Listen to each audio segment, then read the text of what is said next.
5월 무한장교육 시작하겠습니다. 우리 갖고 있는 교재 페이지에 보면 시작 기도가 있습니다. 함께 드리고 시작하겠습니다. 성부와 성자와 성령의 이름으로 예수 마리아 요셉이시여 성가정 안에서 저희 사랑의 빛을 바라보며 믿음으로 성가정을 향합니다. 나자렛 성가정이여 저희 가정도 신교와 기도의 자리, 복음의 참된 학교, 작은 가정교회가 되게 해주소서. 나자렛의 성가정이여 당신의 가정들이 폭력과 배척과 분열을 겪지 않게 해주소서. 상처받거나 걸려 넘어진 모든 이와 주를 함께 해주소서. 나자렛의 성가정이여 가정의 거룩함과 불가침성 하나님의 계획 안에 있는 아름다움을 저희와 깨닫게 해주소서. 예수 마리아 요셉이시여 저희의 기도를 자비로이 들어주소서. 아멘. 성부와 성자와 성령의 이름으로 아멘. 안녕하세요. 네, 우리가 또 한 달 만에 이렇게 만났습니다. 한 달 동안 별일 없으셨죠? 네, 별일 있으신 분도 있으실 텐데 말을 다 못하죠, 그죠? 그 별일이 좋은 일이었으면 좋겠는데 뭐 조금 안 좋은 일도 뭐 가끔 있죠. 근데 그 조금 안 좋은 일 때문에 우리 삶이 확 변하고 꺾이는 것도 또 인정을 우리가 해야 되고요. 어쨌든 오늘도 한 달이 지나고 만났고 또 지난달에는 그래도 또 우리가 사순 기간을 만났기 때문에 사순에 관한 이야기를 굉장히 많이 들었고 또 했습니다. 그리고 이번 주는 벌써 부활이 3주째가 지나고 있어요. 부활 4주가 되면 성소주일이고 여러분들 성당에는 신학생들이 좀 있습니까? 신학생들이 있어요? 좋으시겠어요. 신학생 있는 분당은. 성소주일 되면 원래 신학생들이 좀 많지, 예비 신학생도 있고 막 그래야 되는데 요즘에 예비 신학생들, 또 신학생들 보기가 아주 하늘의 별따기죠. 그래서 여러분들 주변에 우리 신학생들도 예비 신학생들이 있으면 많이 이뻐해 주시고 엉덩이 토닥토닥 흔들겨 주시고 그러다 보면은 제가 그랬죠. 얼떨결에 원래 인생은 생각하지 못하는 순간에 뭔가 결정되는데 저처럼 짠하고 신부가 되어 나타납니다. 저도 어렸을 때 꿈이 뭐 다르게 크게 없었어요. 그냥 어릴 적부터 신부 장래희망 신부 쓰다 보니까 진짜 신부가 되어버렸습니다. 근데 너무 재밌는 건 제가 이렇게 그냥 신부가 자연스럽게 되는 줄 알았는데 제가 초등학교 때 은사님, 중학교 때 은사님들 이렇게 만나게 되면 그분들 스승으로 지낸, 그러니까 선생님으로 지낸 그분들의 인생에 장래희망과 지금 똑같은 꿈을 이루고 사는 사람이 저밖에 없대요. 그래서 그 얘기를 들으니 그냥 신부 쓰다가 얼떨결에 된 게 아니구나 그럽니다. 제가 선생님 안 그래도 저는 그냥 신부 된 것 같은데요. 그러면 선생님들이 아니라고. 장래희망이 초등학교 1학년 때부터 신부를 써서 고3 때까지 신부를 쓰고 이게 어떻게 이루어지려나 했는데 정말 이루어 나타난 사람이 너 딱 한 사람이다. 내 교직생활 30-40년 만에 너 한 사람이다. 뭐 이런 얘기를 굉장히 많이 들었습니다. 뭐 성서주일 되니까 저도 학교 신부였고 그래서 그런 생각이 많이 났습니다. 오늘 여러분들과 해야 될 반응은 우리 다과예요. 가정의 소중함이라는 과인데요. 제가 이렇게 큰 틀에서 우리가 신학적인 이야기, 또 복음적인 이야기, 하느님의 이야기를 통해서 제가 이런 얘기를 쭉 드리고 하반기에 넘어가면 이제 제가 여기 사랑의 기쁨과 또 이 교재를 더 많이 중심적으로 여러분들과 다뤄보려고 합니다. 그래서 아직은 제가 여러분들께 오늘 가정의 소중함이라고 해서 가정이라는 곳에서 좀 출발을 하고요. 이 가정은 과연 우리가 다 곁에 아주 가까이 있어서 어떠한 의미를 지니고 소중한 가치를 지니는지 잘 모르지만 굉장히 우리 그리스도 교환에는 아주 큰 기관입니다. 이 가정이라는 곳이 없으면 사실은 하느님의 은총을 받아들일 수 있는 자격을 얻고 오는 것이 가정이에요. 제가 지지난번 강의 때 잠깐 말씀드린 것 같은데 우리가 사추덕이라고 하는 인간이 태어나서 꼭 필요로 하는 4가지가 있는데 이 사추덕, 인, 의, 예치 이것들은 결국 집에서 배우는 겁니다. 이것들은 딴 데 가서 못 배워요. 이것들은 친구가 배우는 게 아니라 우리 모두는 자녀 되었을 때, 근데 이 얘기는 동서 복음을 막론하고 다 똑같습니다. 우리 그리스도 교회에만 있는 줄 알았더니 그랬더니 동양적 가치에도 이의 사추덕에 관한 이야기는 정확하게 동양과 서양이 같은 가치로 고려합니다. 그래서 이의예지는 사실은 이제 우리가 가정에서 우리가 배우고요. 이 가정에서 배운 것을 토대로 교회에 오면 뭘 배우는가 하면 향주 삼덕을 배웁니다. 이 향주 삼덕은 그래서 또 가정에서는 완벽히 갖출 수 없는 이야기입니다. 왜? 하느님의 은총이 필요한 얘기입니다. 이 향주 삼덕은 우리가 아는 것처럼 뭡니까? 신망애죠. 네, 신망애. 신은 믿는 것이죠. 그죠? 믿음. 그리고 망은 희망하는 것. 그리고 애는 사랑하는 것. 오늘 제 말 빠르죠? 좀 빨라요? 제 말 빨라요? 제가 강의를 하면서 제가 느껴요. 오늘은 내 말이 좀 빠르구나. 지난번 때는 제가 아주 잘했습니다. 천천히. 근데 지지난번에는 집에 갔는데 부끄러울 만큼 말이 빨랐어요. 오늘도 조금 빠르죠? 알았어요. 좀 천천히 하도록 하겠습니다. 제가 승질이 되게 급해요. 저 막 제대에서 막 뛰어다니는 거 보이시죠? 이사 때? 정신 사납진 않죠, 근데? 우리 사우동 신자들 어떠실지 모르겠네. 예, 조그만 사람이 뒤에서 파닥파닥 뛰어다니면 좀 정신 사납고 그럴 텐데, 그 정도는 아닐 겁니다. 말을 좀 천천히 하도록 하겠습니다. 자, 그래서 우리는 오늘 가정의 소중함을 배우는데, 이 가정은 그래서 우리에게 첫 번째 교회라고 일컬어집니다. 첫 번째 교회. 그래서 첫 번째 교회 안에는 남자와 여자, 사실은 아빠와 엄마로부터 배우는 것들이 처음에 우리 모두는 딱 태어나자마자 신부님을 보진 않아요. 교회 안에서 태어나진 않습니다. 그러나 이 모든 것은 하느님의 창조 사업 안에 나타나는 일들이긴 합니다. 모든 것이 하느님의 창조 사업 안에 있는 것들이지만 우리 누구나 모두 인간은 딱 태어나자마자 만나는 것은 내 아버지와 어머니 그리고 가정입니다. 이것은 누구도 부정할 수 없죠. 나 과거에 신부님 저는 엄마 아빠와 불행합니다. 저는 없던 삶으로 할 겁니다. 라고 해도 어쩔 수 없이 우리는 그 한 가정의 엄마와 아빠의 사랑 덕분에 태어난 모든 피조물들이죠. 그래서 하느님의 창조 사업을 대신하는 이 남자와 여자의 이야기도 굉장히 중요하게 창세기 첫 장부터 등장하는 게 바로 거기에 의미가 있습니다. 그래서 우리는 사추덕, 인의예지라고 불리는 인의예지. 제가 지난번에 사추덕을 조금 우리말로 바꿔서 네 가지, 그죠? 그래서 사가지. 그래서 우리말로 싸가지, 그죠? 이게 나쁜 말이 아니에요, 그죠?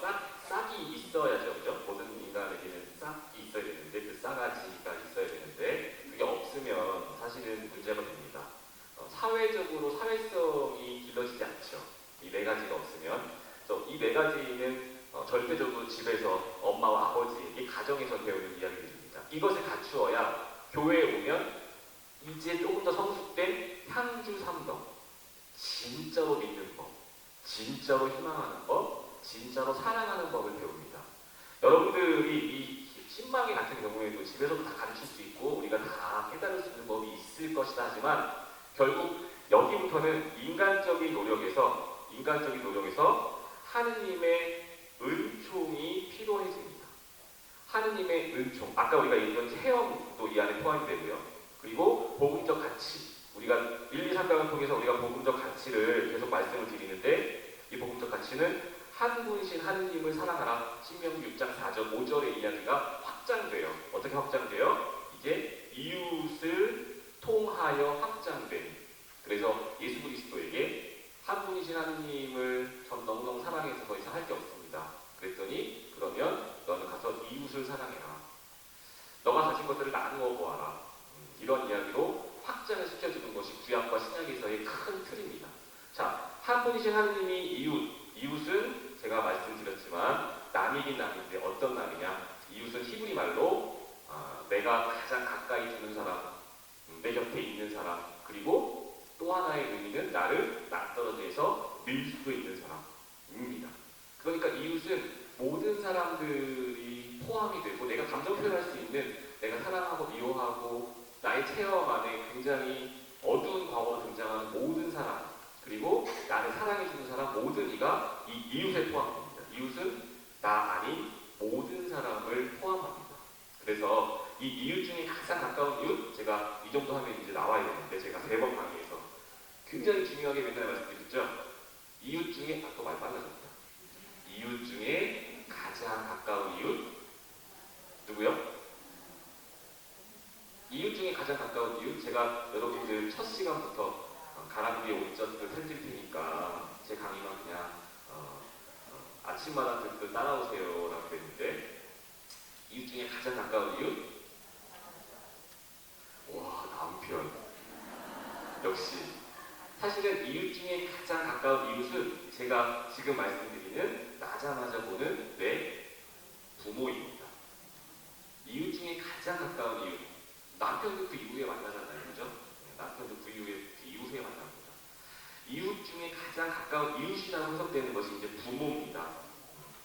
그래서 여러분들도 이러한 논리적인 사고 안에 우리 가톨릭 교회의 어떤 교의들이 나타나지는 걸 볼 수 있는데, 여기는 너무 안 보여지죠? 뒤에는 안 보이셔도 괜찮다고 제가 선생님이 말씀드렸고요. 저는 이 칠판이 없으면 강의를 못하는 사람이라 그냥 끄적거리면서 합니다.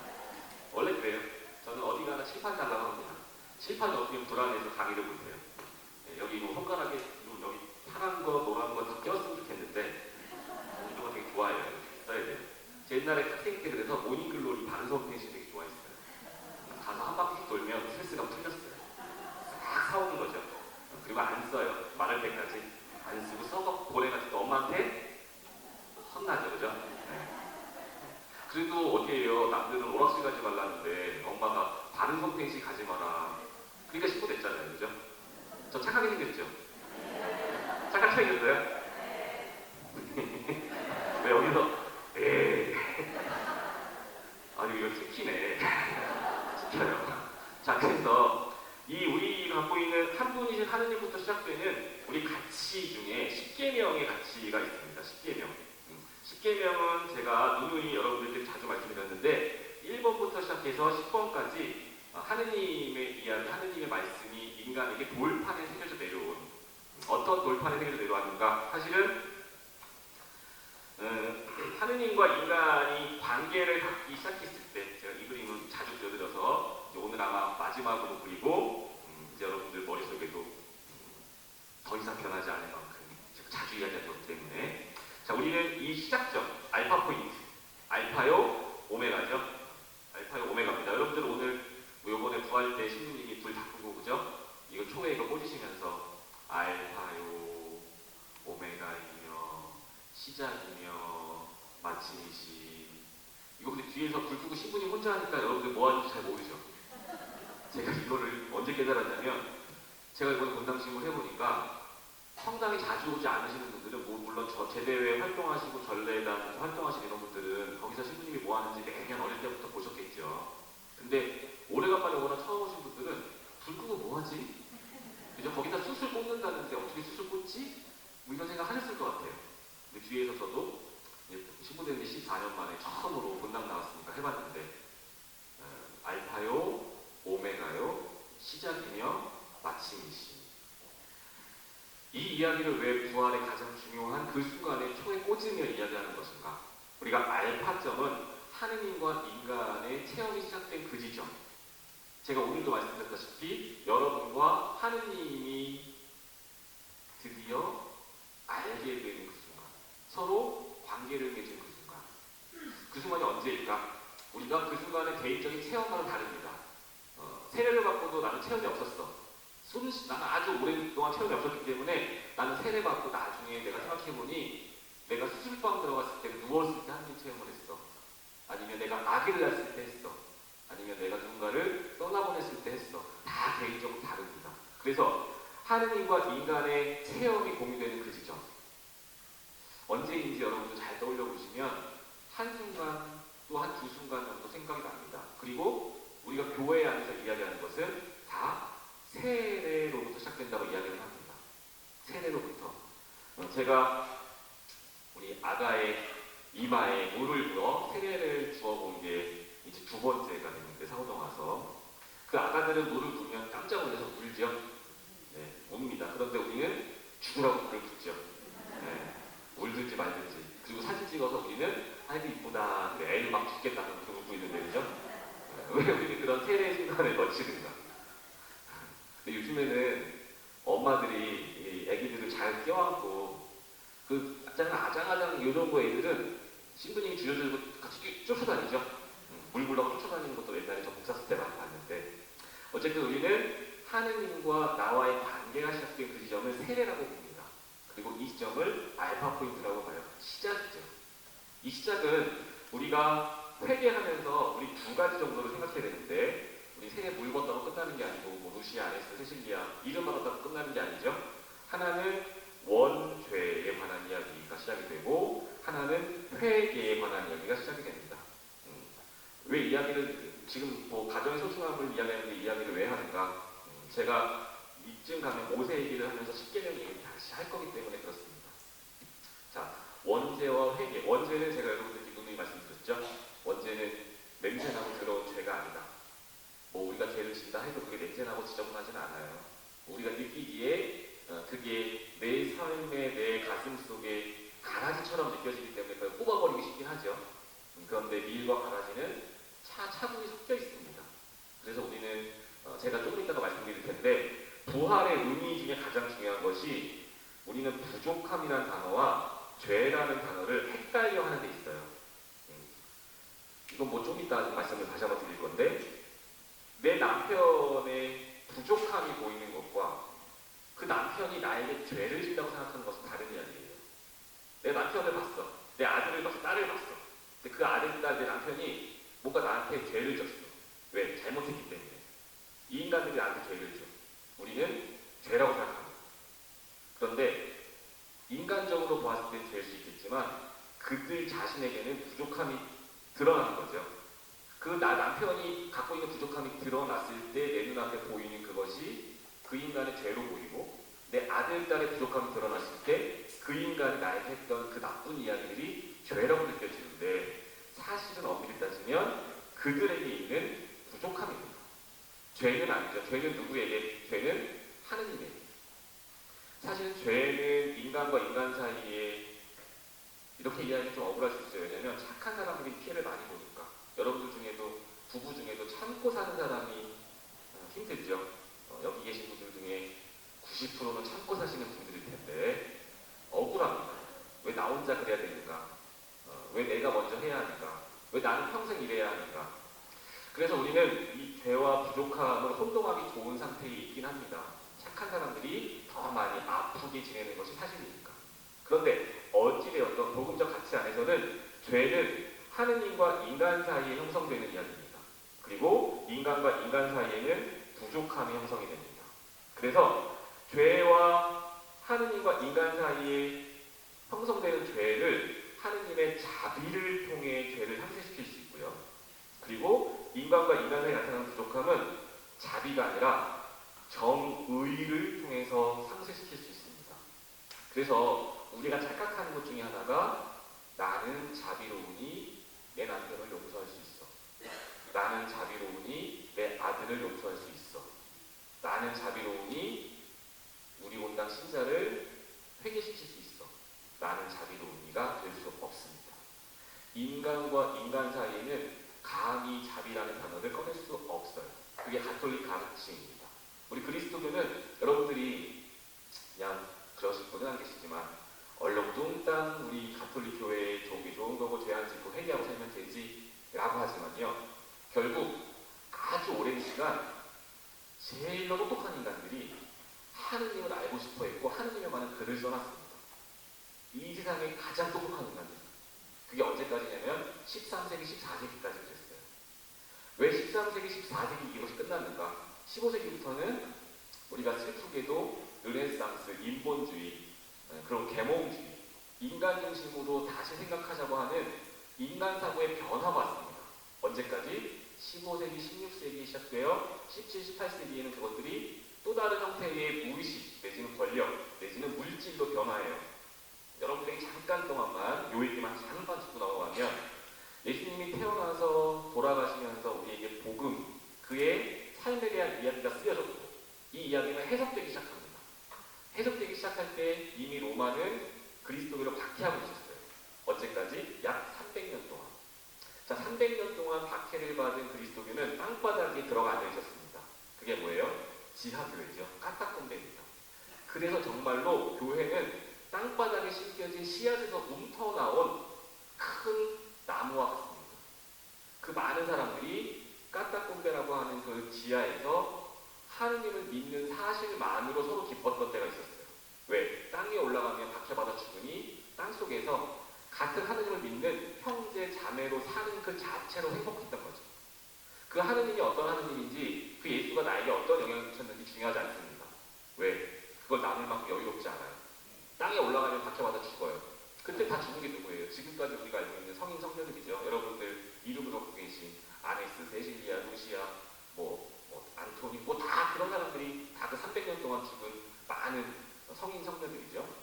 그런데 300년 동안 박해를 받고 로마가 아주 융성해가면서 로마의 황제가 이제 나도 너희들에게 종교의 자유를 주겠다면서 313년 그 즈음에 종교의 자유가 허락돼요. 그러니까 그리스도교 신자들이 땅바닥에서 다 밖으로 나갑니다. 자유가 생겼으니 그때부터 무엇이 발생하는가? 오히려 종교의 자유가 생각되면 더 좋을 줄 알았더니 이제는 그런 얘기를 하는 거예요. 내가 생각하는 하느님은 이런 하느님이야. 너는 어떻게 생각해? 나는 이런 하느님을 믿어왔어. 우리 집은 300년 동안 이런 예수님을 믿어왔고 이런 하느님을 믿어왔어. 난리가 난 겁니다. 그 수많은 사람들이 하느님을 해석하는 게 다 달라. 다 체험도 다르니까. 그러니까 우리 313년이 지난 이후에는 뭐가 시작돼야 돼요? 교회는 하나가 되어야 합니다. 그래서 교회는 공식적으로 회의를 하기 시작해요. 그게 공의회예요. 그 공의회가 325년부터 시작합니다. 그래서 여러분들이 잘 듣고 있는 요즘에 많이 이야기하는 제2차 바티칸 공의회는 맨 마지막 공의회인데 1962년에 했죠. 이 공의회는 무엇인가 하면 교회의 중요한 사항들을 정해 놓는 데 의의를 줍니다. 그래서 325년부터 있었던 공의회에는 니치아 공의회, 콘스탄티노플 공의회, 에페소 공의회, 그리고 칼체돈 공의회라고 500년, 600년 그 시절까지 공의회가 쭉 이어지는데 이때는 무엇이 정해지는가? 예수님은 하느님의 아들 이다를 전제로 그럼 예수님은 신성과 인성이 어떻게 섞여 있는가? 그러면 신성과 인성이 섞여 있다면 예수님의 어머니는 그런 누구인가? 어머니는 그럼 하느님의 어머니인가? 예수님의 어머니인가? 따지기 시작합니다. 뭐예요? 다 인간의 논리죠. 생각해보세요. 예수님이 살아있을 때 이런 행동을 했어. 그러면 이건 하느님의 아들로 한 거야? 나자렛 예수의 이름으로 한 거야? 아니면 나자렛 사람 예수 그냥 그 자체로 한 거야? 오늘 같은 그런 고민들과 비슷합니다.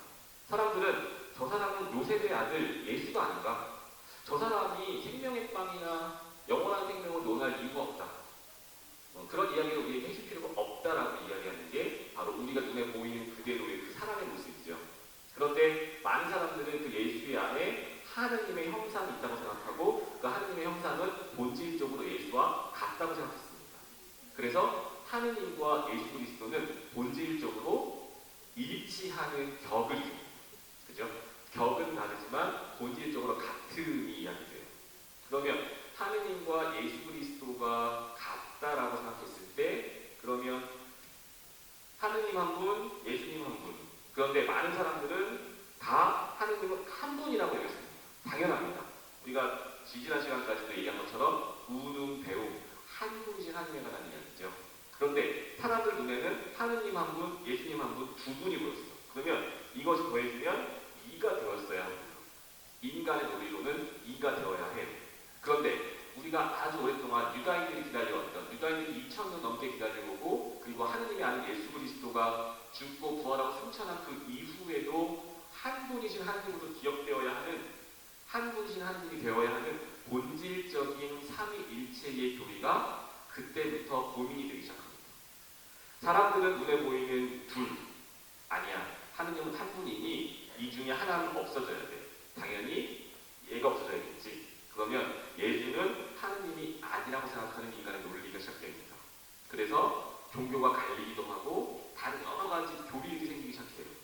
그래서 인간들은 이런 논리들에 의해 굉장히 많이 1+1은 2가 되어야 하는데 왜 하느님 한 분이라고 이야기하는가에 대한 고민을 시작하고 이것에 대한 토론을 아주 오랫동안 합니다. 여러분들이 고민했을 수 있는 이야기들은 결국 우리 교회 안에 다 이미 고민이 됐었어요.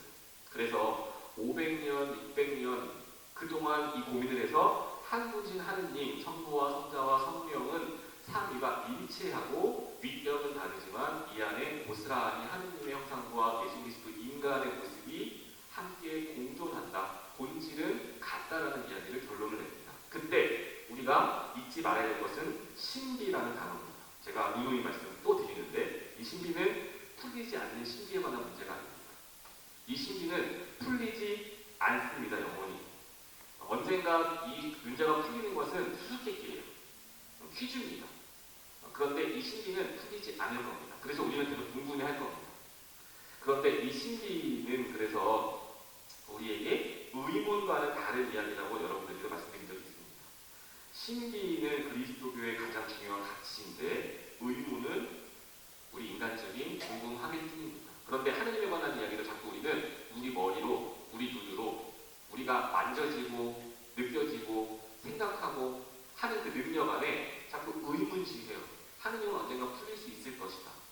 그런데 제가 한번 시간에도 말씀드렸지만 보이지 않는데 있는 것들에 대한 고민이 시작됐던 이 그리스도교는 이것들을 증명해내려고 합니다. 자꾸 증명해내려고 해요. 그러니까 있는데 보이지 않는 것이라는 것을 우리 인간이 갖고 있는 이 이성으로 초월하여 알아낼 수 있다고 생각하게 되는 것이 점점점 넓어지기 시작합니다.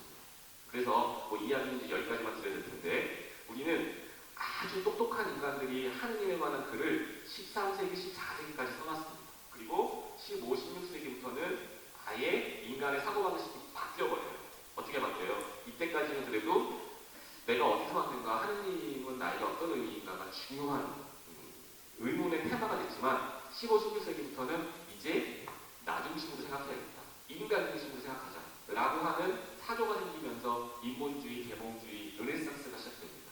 그래서 인간 중심의 사고로 바뀌어요. 인간 중심의 사고로 바뀌면서 하느님 자리에 맨 처음에는 나라고 하는 인간이 들어왔는데 살다 보니 나라고 하는 인간보다 더 중요해 보이는 것들이 있습니다. 그것이 무엇인가 하면 많은 사람들이 많은 철학자들이 얘기했는데 여기까지만 말씀드릴게요. 니체는 권력이라고 얘기했어요. 권력이 인간에게 가장 소중하고 가치야. 또 프로이드는 무의식이라고 얘기했죠. 그리고 막스 같은 사람은 물질이라고 얘기한 겁니다. 사실은 하느님의 자리를 대신하려고 하는 많은 큰 것들, 더 많은 것들이 있었겠지만 그 중에 가장 우리 눈에 보이지 않지만 힘이 있어 보이고 갖고 있으면 좋을 법한 것들이 권력이나 인간의 무의식 또는 물질이었죠. 이것들로 하느님이 환원되기 시작합니다. 하느님이 바뀌어요. 그러면서 이 하느님은 결국 나중에 가면 지금 우리 사는 이 시대에는 이제는 아예 무관심 되었다고 신학을 판단합니다. 사람들이 하느님의 존재를 궁금해하는 것 자체로 여기까지 행복했다고 봐요. 그런데 이제 사람들은 뭐야? 하느님이 그래 있다고 해. 나는 근데 모르겠어. 이제 이 장면이 슬픈 장면이 되어가는 겁니다. 하느님은 있어. 그런데 나와는 관계없어. 차라리 하느님이 없어라고 말하는 사람은 심리적인 정돈 안에서 하느님이 있음을 반증하는 근거가 됩니다. 하느님이 없어 할 때는 하느님의 존재를 느끼고 없다라고 얘기하는 거거든요. 그런데 이제 하느님이 관심이 없어진 것, 내 삶과 관계가 없어진 것, 이 시점이 굉장히 무서운 시점이 되어갑니다. 이게 바로 지금 우리가 사는 현대의 문제점들입니다. 지금 우리 교황님은 그래서 이 무관심에 관한 이야기를 라틴거 교황님 때부터 베네딕토 16세 교황님부터 지금 프란시스 교황님까지 이 무관심을 굉장히 비판하시고 이것만 해결하면 괜찮겠다라고 아주 많은 노력을 기울이세요. 그래서 지금 교황님 이전에 라틴거 베네딕토 16세 교황님은 우리가 사는 이 모든 것들이 계몽주의로부터 잘못되었다라고 얘기하십니다. 하느님 중심의 사고, 내가 어디서 왔는가, 내가 어떻게 창조되었는가, 내가 어떤 마음을 지니고 살아야 하는가라고 고민했던 그 시점이 행복했던 시절이고 그 이후의 시점들은 굉장히 우리 인간 사회에 지금 우리가 사는 이 시점에 어려움이라고 얘기하셨어요. 자, 그 이야기들이 있는데 이 무관심은 그럼 어디서 시작하는가? 결국 우리가 지금 고민하려고 하는 가정에서부터 시작됩니다.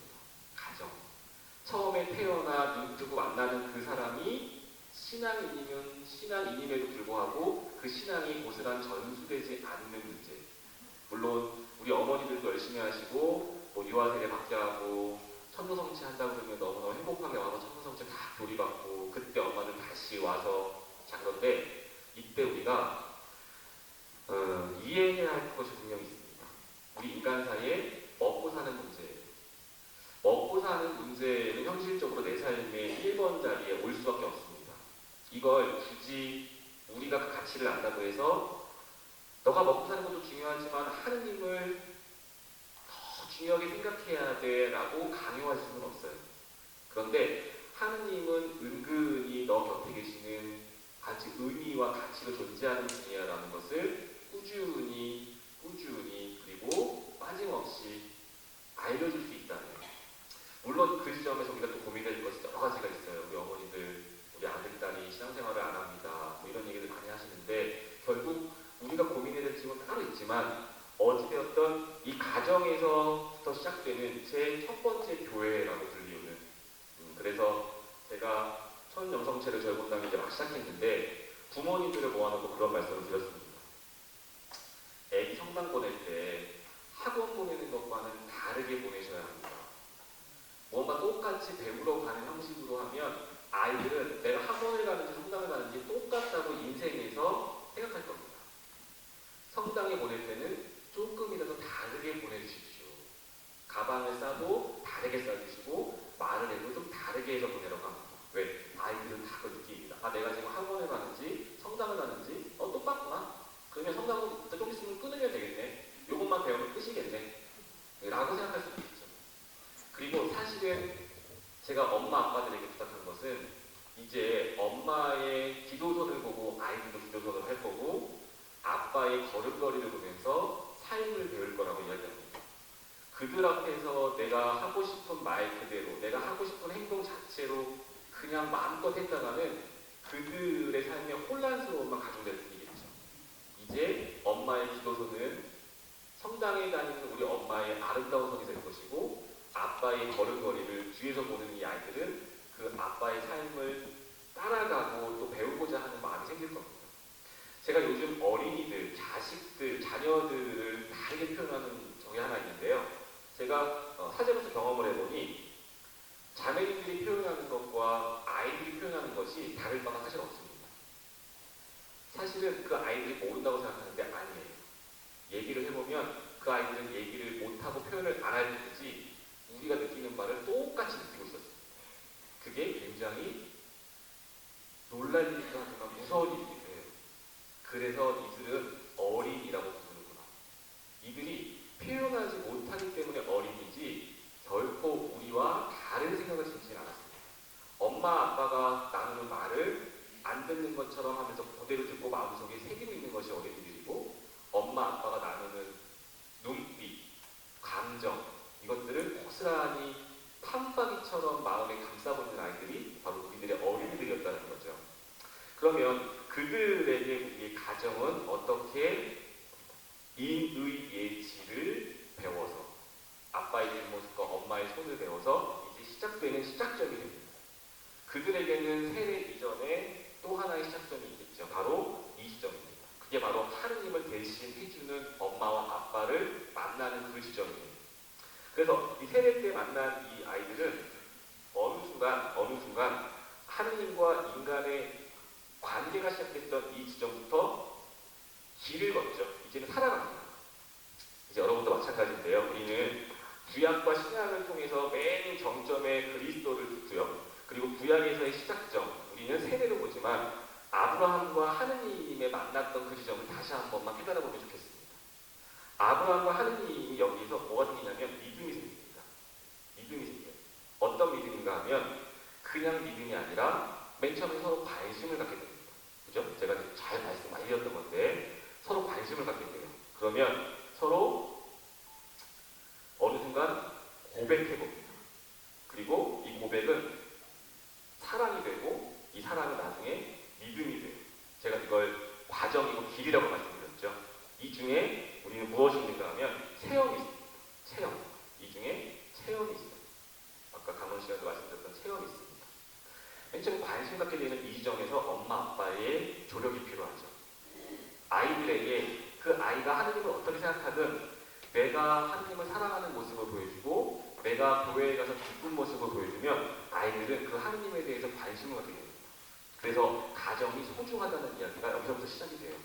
물론 여기 계신 분들은 다 자녀를 장성시켰던 분들이지만 말씀드리지만 지금 여러분들은 부반장으로서 이런 이야기를 들으시고 우리가 교회에서 만나는 젊은이들에게 또 내 반원들에게 지금 젊은 엄마들에게 지금 교회 안 오는 내 자녀들에게 이러한 이야기를 해주셔야 되는 분들이기 때문에 제가 이런 얘기를 다시 드리는 겁니다. 관심을 갖게 되면 그냥 살게 되는데 우리의 이 생은 체험을 통해서 여러 가지가 겹쳐요. 여러 가지가. 그래서 제가 말씀드린 것처럼 중요했던 체험들이 사라지게 됩니다. 그리고 내 안에 우상이 생기게 돼요. 하느님 같은 여러 가지 것들이 생기죠. 이건 당연합니다. 누구에게는 하느님이 한 분이라고 먼저 강요할 수 없어요. 어떤 사람이든 하느님이 여러 하느님이 마음속에 생깁니다. 이 하느님 중에 어떤 것이 제일 먼저의 가치인지 깨닫게 되는 그 순간이 우리의 삶을 통해 와야 되는데 그게 바로 고백의 순간입니다. 이게 이제 관심에서 고백이 되는 그리고 이 고백이 나중에 사랑이 되고 믿음이 되는 건 엄청난 시간이 걸리는 문제예요. 그래서 여러분들도 마찬가지신데 심리 저에게는 믿음이 부족합니다. 이 믿음은 여기 마지막에 와 있어요. 이 믿음을 충만하게 하려면 이 과정을 거치지 않으면 안 됩니다. 한 번에 이 믿음으로 갈 수 있는 사람은 없어요. 이 삶을 통해 가는 것이죠. 그래서 이 삶 동안 우리에게는 많은 어려움들이 있고 아닌 일들이 있고 틀린 일들이 있고 복된 일도 있는가 하면 쉽지 않은 일도 있고 그래서 우리는 관심을 갖게 되는 이 가정에서의 이 소중함이 사실은 이제 내가 살아볼 때 많은 하느님들이 내 건강, 성장, 아들, 딸, 학교, 등수, 직장, 결혼, 내 사랑하는 애인, 내 엄마, 아빠 모든 것이 하느님이 되어야 하는 인생을 삽니다. 그런데 이 인생 중에 가장 소중한 가치인 한 분이신 하느님을 찾게 되는 것은 결국 살다 보니 관심 갖게 되고 고백하게 되는 그 지점에 있는 나의 가정 안에서 만들어졌던 체험들입니다. 우리는 그래서 이 가정 안에서의 체험을 굉장히 중요하다고 여기는데 근데 우리는 아까 제가 말씀드린 것처럼 부족함과 죄를 구별하지 못해요. 자, 우리가 부활을 맞이하면서 첫 번째 들었던 복음을 한번 생각해 볼게요. 예수님이 부활했다는 자체를 제자들은 알게 됩니다. 그런데 알게 되면서도 그 의심과 의혹은 문을 잠가놓고 달달달 떨고 있는 두려움으로 표현되죠. 그래서 문을 열어볼 수가 없었습니다. 복음서는 뭐라고 표현하냐면 문을 모두 잠가놓고 라고 표현합니다. 그냥도 아니에요. 다 모두 잠가놓고 오들오들 떨고 있습니다. 그런데 그 문이 열리지도 않은 상태에서 예수님은 그들 한가운데 서셨다고 나오죠. 그들 한가운데 서시며 너희에게 평화가 있기를 라고 이야기했습니다.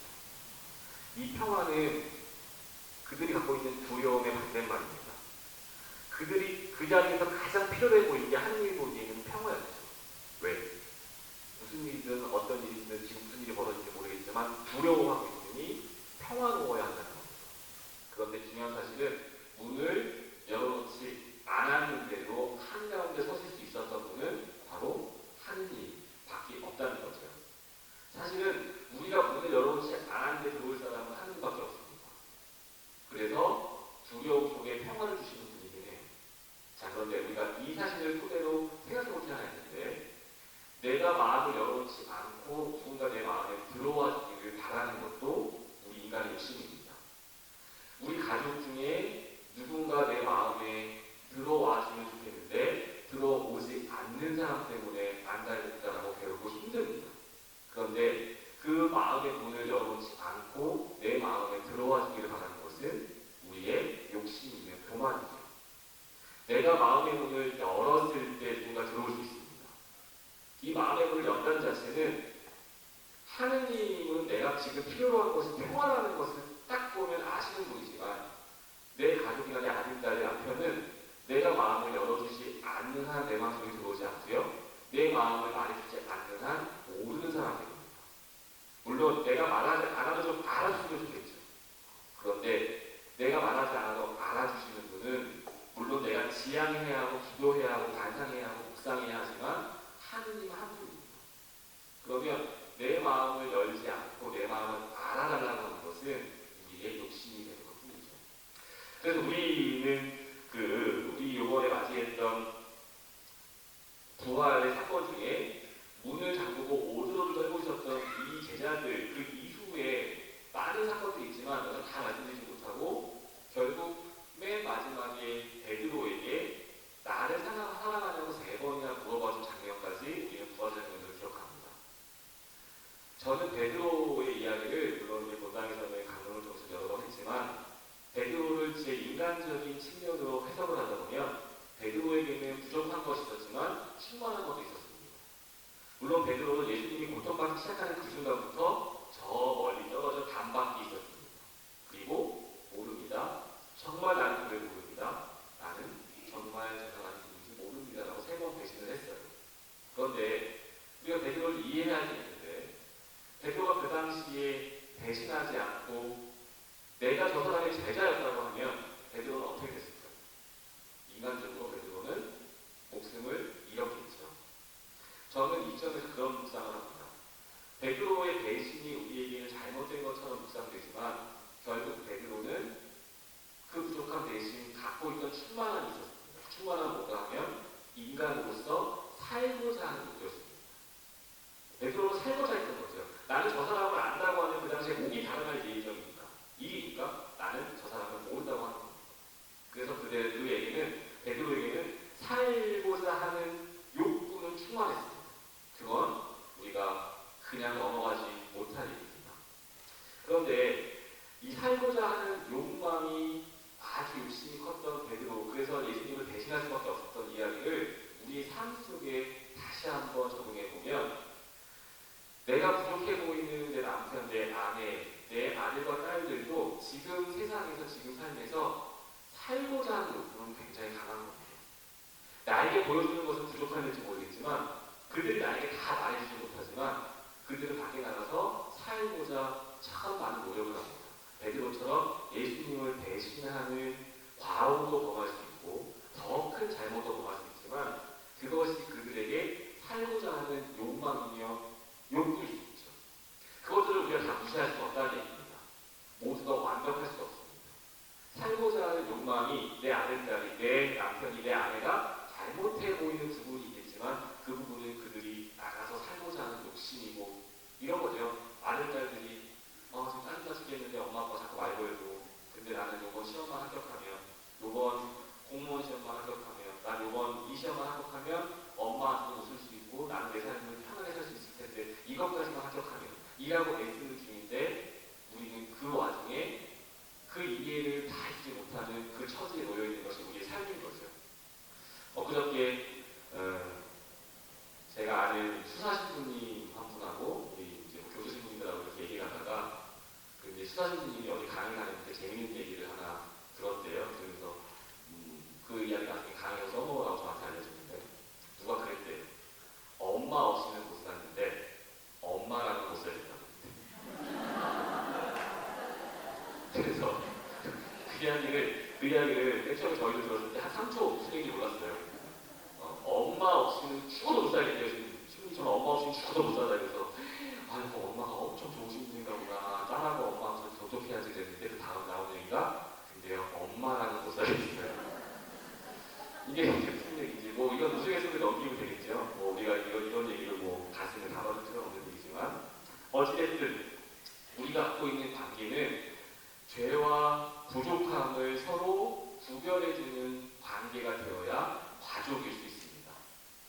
그의 부족함이 나에게 죄로 인식되면 내 마음도 힘들어지고 그도 죄인 취급받는 집이 싫을 겁니다. 나를 죄인 취급하는 엄마가 싫을 거고 나를 죄인 취급하는 딸이 싫을 거고 며느리가 시아버지가 싫을 겁니다.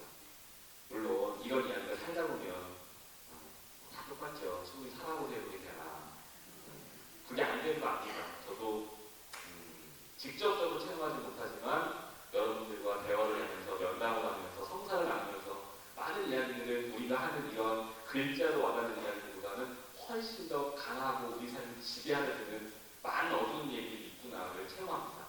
그래도 우리가 잊지 않아야 될 것은 결국 보이지 않는 가치에 대한 이야기인 거죠. 그래서 우리 교황님은 뭐라고 말씀하시냐면 지금 우리가 살고 있는 신호주도 마찬가지인데요. 우리 교황님은 그 사람을 보아주되 그 사람의 영을 보아주면 좋겠다라고 당부하십니다. 그 사람의 영을 보아줄 수 있는 사람, 물론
그런데 우리는 여기 안에 있는 진도를 내 몸에서 이끌어내어 내 입으로 터뜨렸을 때 나 죽고 너 죽자라는 이야기죠.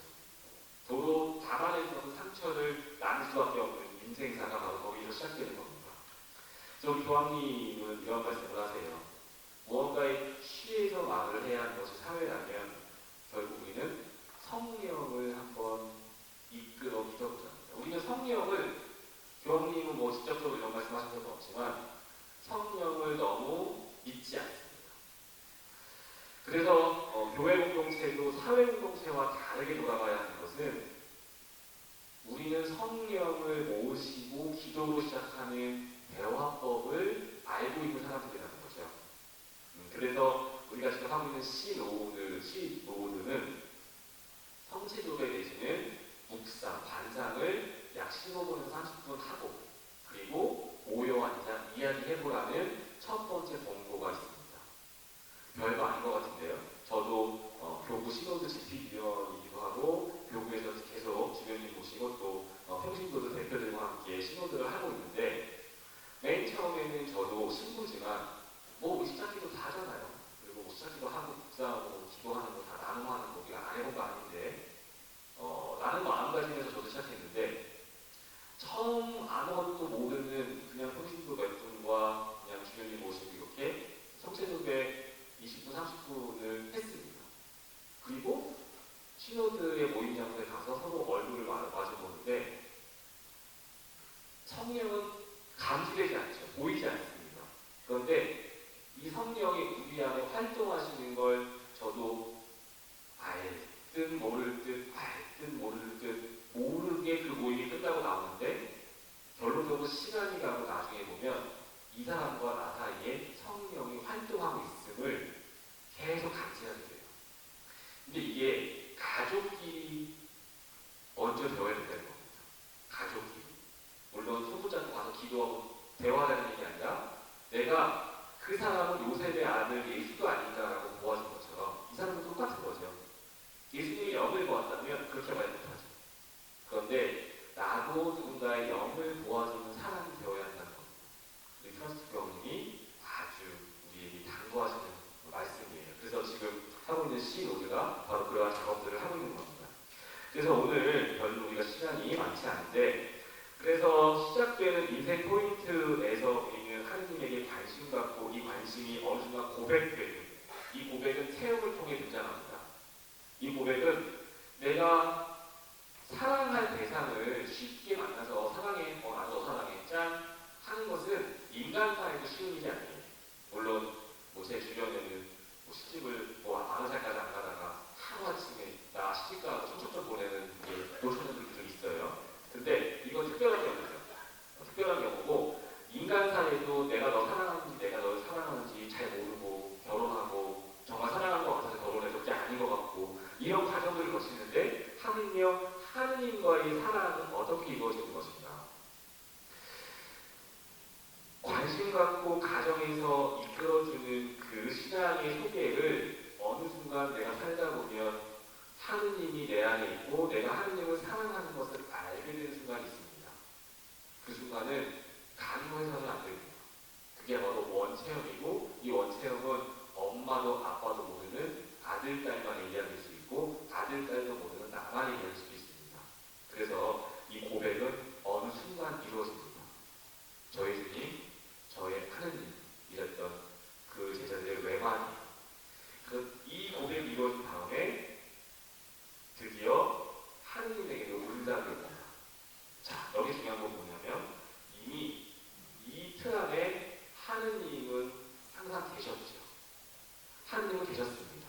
내가 잊고 있던 그 순간도, 내가 시험을 보던 그 순간도, 내가 하느님을 잊고 20년 맹랑하던 그 순간도 하느님은 계셨다는 이야기죠. 이제 하느님은 계시하고 계신데 내가 인식하고 이야기했던 그 시점이 바로 고백의 시점입니다.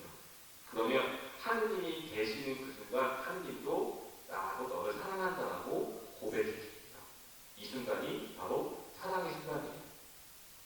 여기까지 가기 힘들죠.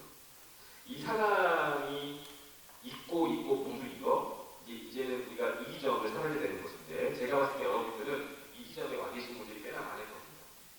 사실은 이 믿음 이후의 지점은 우리에게 쉽사하게 허락되지 않아요. 그래서 신앙이 어정이라고 부르는 이유가 바로 여기 있습니다. 믿음은 완성이라는 게 없습니다. 그래서 오늘 하루 종일 일하는 일꾼과 어제 와서 일하는 일꾼과 지금 와서 일하는 일꾼, 그 일꾼이 이 과정을 겪었다면 여기에서 만나는 거죠. 수백 년을 이 과정에서 왔다 갔다 하고 이 과정에 못 닿는 사람이 있는가 하면 1년 만에 이 과정을 완성하고 여기에 와 있는 사람은 분명 있습니다. 그런데 우리가 힘든 것은 이 과정에 와 있을 수 있지만 이 믿음 이후의 과정은 아주 어려워요. 이 과정은 어려움이 아니라 여기 바로 신비입니다. 신비는 우리가 알 수 없는 사실이 존재하는 것이죠. 알 수 없는 사실. 이때가 바로 우리가 하느님의 나라를 체험하고 있는 이야기입니다. 그래서 오늘 여러분들과 이 십계명을 가지고 이야기를 하려고 했는데 시간이 조금 부족합니다만 잠깐만 더 말씀을 드리면, 그래서 하느님과 구약 안에 아브라함의 시작점이 드디어 믿음으로 시작이 된 겁니다. 아브라함이 원했던 아주 그 소중한 생명을 하느님이 주셨는데 하느님이 이걸 도로 줘라고 했을 때 고스란히 도로 내놓을 수 있었던 사람, 이 지점에서 하느님과 인간 아브라함은 믿음과 신뢰가 쌓였습니다. 하느님이 간절히 원하던 아브라함에게 이삭을 주었는데 하느님이 도로 그 이삭을 내놓으라 했을 때 다시 고스란히 내놓을 수 있는 그의 믿음을 하느님이 보셨죠. 이때부터 관계가 시작됩니다. 우리 역시 무엇인가 중요한 것을 도로 내놓으라고 했을 때 저도 고스란히 내놓을 자신은 지금 알고도 없습니다. 하느님께 대한 믿음이 부족, 내지는 하느님에 대한 신뢰가 부족, 아니면 제 신앙이 얼마만큼 더 성숙해야 되는지 체험하고 있는 중인 거죠. 사실 이 체험이 이제 앞으로 중요할 겁니다.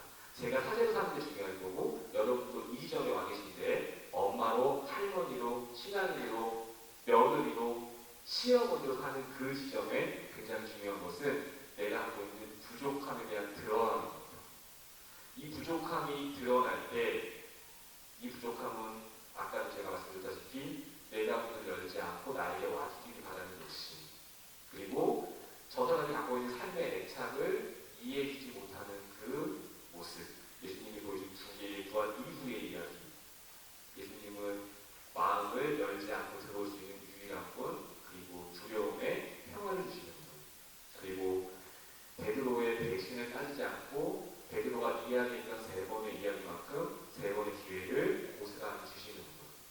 결국 우리는 예수님의 부활의 의미를 따라가면서 가정에서 내가 해야 할 노력의 포인트를 오늘 한두 가지만 가져간다고 해도 오늘 이 가정의 소중함은 우리에게 따뜻하게 다가올 겁니다.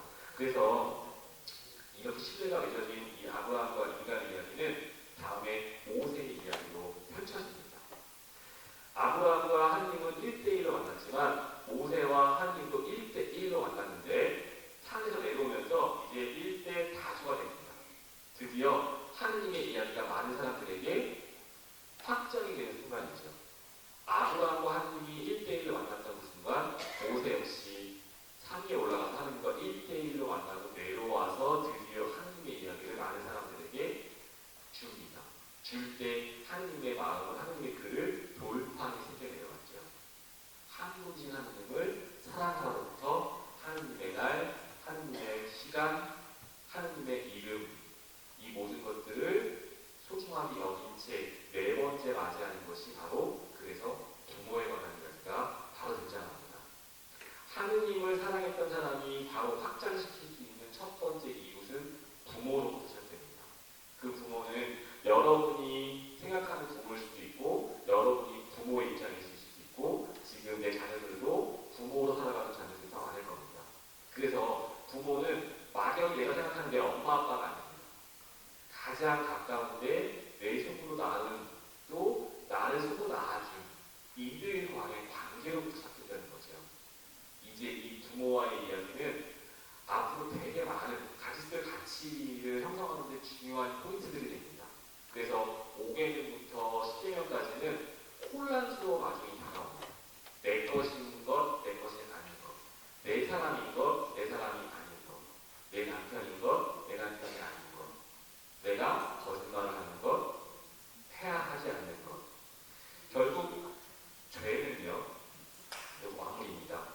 우리는 지금 부족함에 대한 이야기를 보면서 이 부족함을 죄로 인식하지 않아야 한다는 이야기를 드렸는데 이 죄는요. 그래서 우리가 이제 잘 알아두면 돼요. 죄는 속성을 지녀요.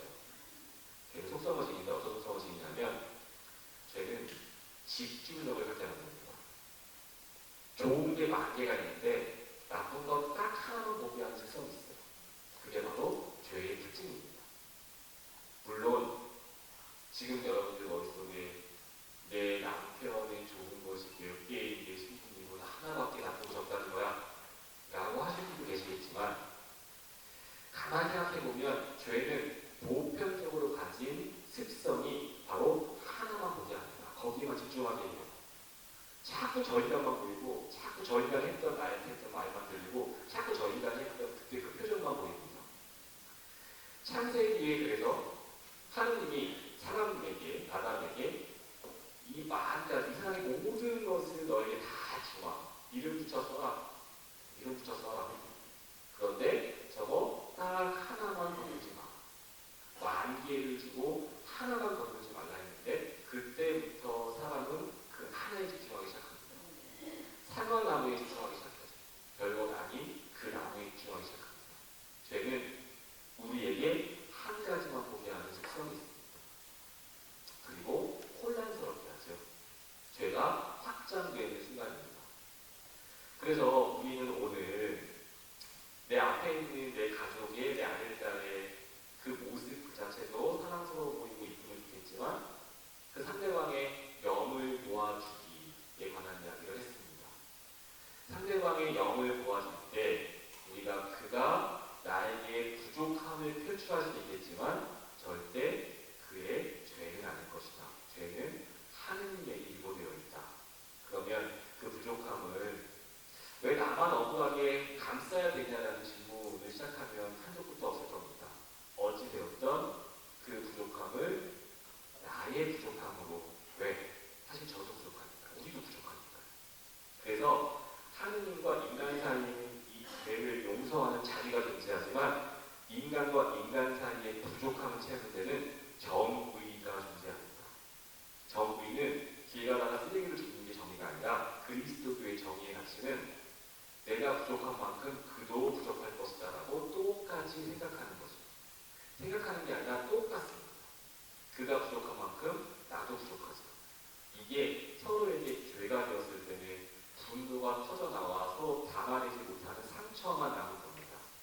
그런데 이제 우리는 가정의 소중함 안에 결코 이 부족함과 부족함을 만났을 때 죄가 되어지지는 않아야 될 겁니다. 그래서 이 부족함은 서로가 인정해주는 정의로 드러나야 할 것이고 사람과 사람 사이에는 자비로움은 없다는 거죠. 내가 자비롭기 때문에 너를 용서할 수 있어의 개념은 이제 여러분 머릿속에 없어져야 합니다. 결코 그 부족함과 나의 부족함. 저도 근데 그래요. 화가 막 올라올 때 이거 생각 못합니다. 당연히 못하죠. 한번 확 들이붓고 들어와서 생각나면 다행이죠. 그죠? 네. 한번 확 들이붓고 뭐 하나 집어 던져놓고 물 한 잔 먹어도 이 생각 안 들죠. 그죠? 근데 우리가 이런 이야기를 나누는 이유는 우리 삶에 이런 것들 때문에 내가 갖고 있었던 아름다운 체험들이 또 원래 이쁜 마음들이 사라지고 망각되어지지 않기를 바라는 마음으로 이런 이야기를 나누는 겁니다. 우리는 안 돼 하면 정말 안 됩니다.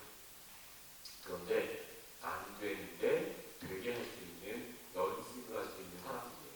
그게 바로 우리가 갖고 있는 영신수련 그리고 기도하면서 느끼는 계속하는 연습 그리고 내가 뭐 그렇다고 여러분들이 이런 문제가 있을 때 뭐 참아가지고 여기에 막 분노가 가서 참기 이거 막 푸지도 않고 어디 가서 그냥 그러시면 안 돼요. 풀거 푸시고 대화하실 때 그 사람의 영을 도와줄 수 있는 노력 그치만 이게 필요하다는 이야기를 오늘 해드립니다. 그래서 오늘 이야기를 여기에서 마무리를 좀 하고요. 그래서 우리는 오늘 여기에 세 가지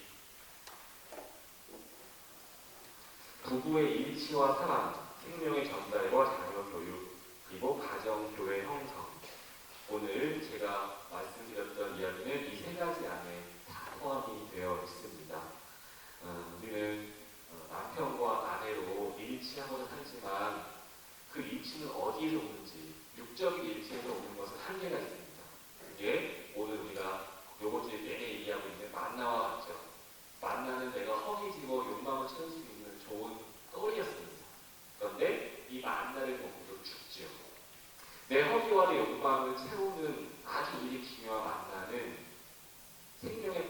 의심할 수는 없었습니다. 그런데 꼭 필요합니다. 여러분이 지니고 있는 허기와 영광을 만나서 채우되 거기서 끝나는 것이 아니라 생명의 빵을 추구할 수 있는 오늘 우리는 그러한 남편과 아내 그리고 인의예지 자추덕을 통해 신망에 나아갈 수 있는 상주상덕 하나님을 향할 수 있는 덕을 기를 수 있는 가족들 간의 이해와 용서 이게 바로 생명 전달과 자녀 교육에 관한 이야기인 겁니다. 그래서 우리는 가정교회가 형성이 되고 이 가정교회 안에 예수 그리스도의 몸과 피를 나눌 수 있는 가장 소중한 사람들이 되어 가는 것입니다. 오늘 이야기 여기서 마치고요. 또 한 달 후에 여러분들 만나뵐 때는 최소한 한 2명 정도 서로의 영을 도와줄 수 있는 사건, 체험을 간직한 채 오셨으면 좋겠습니다. 저도 교회 안에 이런 이야기를 나누면서 저 역시 다음에 여러분들 만나뵈러 올 때 저는 한 사람만 봐야지 두 사람 못 볼 것 같아요. 한 사람의 영광 보고 오겠습니다. 여러분도 두 사람의 영광 보고 올 수 있는 집안에서 또 교회 안에서 그러한 우리가 되었으면 좋겠습니다. 성부와 성자와 성령의 이름으로 주님 오늘 저희 두반전 교육하면서 가정의 소중함을 통해 당신의 뜻을 또 당신의 부활의 의미를 다시 한번 찾아보고자 했습니다. 저희가 나누는 이 이야기들이 서로 간의 영을 도와줄 수 있는 우리 모두가 될 수 있도록 도와주시고 저희가 혹시 유혹에 빠지지 않으면 당신의 성령 청하면서 당신께 의지할 수 있는 저희 모두가 될 수 있도록 도와주셔서 이 모든 기도 우리 주 예수 그리스도를 통하여 비난합니다. 주님께서 여러분과 함께